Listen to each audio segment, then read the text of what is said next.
प्रिय मित्रांनो, 1988 पासून आपण ह्या पर्यावरणाचा लढा देत आहोत। हरित वसई समितीच्या माध्यमाने आपण सर्वांनी एकत्र लढा दिला। त्याच्यानंतर शिल्प आंदोलन झालं। 26 जानेवारी 1993ला 1 लाखाचा मोर्चा पण काढला।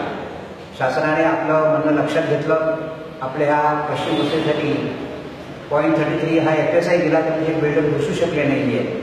पण या सगळ्यावर मात करणारे आणि आपलं सगळ्यांचं अस्तित्व मुळापासून नष्ट करणारा एक मोठा महाकाय आराखडा MMRDA ने तयार केलेला आहे।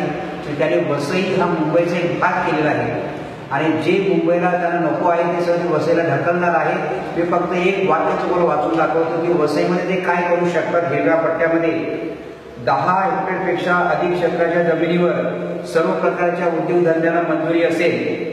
अति प्रदूषणकारी आणि घातक उद्योगाला देखील परवानगी दिली जाईल। अति प्रदूषणकारी मोस्ट हॅझार्डस जे भोपाळला झालं त्या प्रकारचे कारखाने वसईला येऊ शकतात आणि आंतरराष्ट्रीय लेवलवर युरोपमध्ये ज्या कारखान्यांना बंदी आहे ते कारखाने आता मेक इन इंडियाच्या नावाखाली वसईला ते आणू शकतात, तुमच्या गावात आणू शकतात। 10 हेक्टर जमीन मिळवणं काही कठीण नाहीये। ते तुम्हाला गुंठ्याला 50 लाख किंवा 1 कोटी पण देऊ शकतील। पण अशा प्रकारे हरित वसईचं, हिरव्या वसईचं अस्तित्व नष्ट करण्याचा हा मोठा प्लॅन आहे। अनेक शक्ती त्याच्यामध्ये गुंतलेले आहेत। आपला लढा त्या व्यक्तीविरुद्ध नाही, लक्षात ठेवा। आपला लढा हा व्यवस्थेच्या विरुद्ध आहे। आम्हाला या तालुक्यामध्ये सन्मानाने जगायचं आहे, आमच्या मुलाबाळांना सन्मानाने जगायचं आहे। म्हणून हा आराखडा आम्हाला नको आहे असं तुम्ही स्पष्टपणे नमूद करणं आवश्यक आहे। दिवस कमी आहे, फक्त 15 जानेवारीपर्यंत हरकती नोंदवायचा आहे। त्या हरकतीचा हा एक फॉर्म आहे, हा तुम्ही पाहू शकता।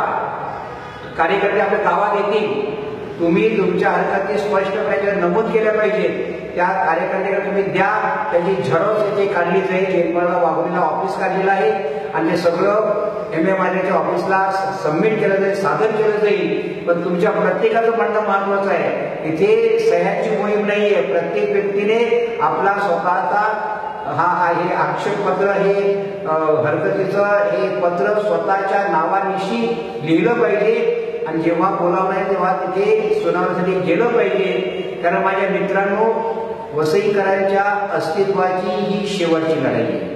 हा शेवटचा लढा आहे। आता आपण हा लढा जर हरलो तर आपलं अस्तित्व काहीच इथे टिकून राहणार नाहीये। तुमचं विस्थापन होणार आहे। आता उत्तर बोलायला लोकांना नोटीस यायला सुरुवात झालेली आहे की तुमची घरं खाली करा, शासनाच्या योजना तिथे आपल्याला राबवायच्या आहेत। हे वसईला तुला हवं आहे का? हिरवी वसई तुला नको आहे का? तर कृपया हा मुद्दा लक्षात ठेवून थोड्या वेळामध्ये आपल्याला हे सगळं करायचं आहे। तुमचं सहकार्य फार मोलाचं आहे आणि 30 जानेवारीला आपण तहसीलदार कचेरी समोर लोकशाही वाचवा, वसई वाचवा, पर्यावरण वाचवा यासाठी 1 दिवसाचं उपोषण करणार आहे। त्यासाठी तुम्हाला आमंत्रण।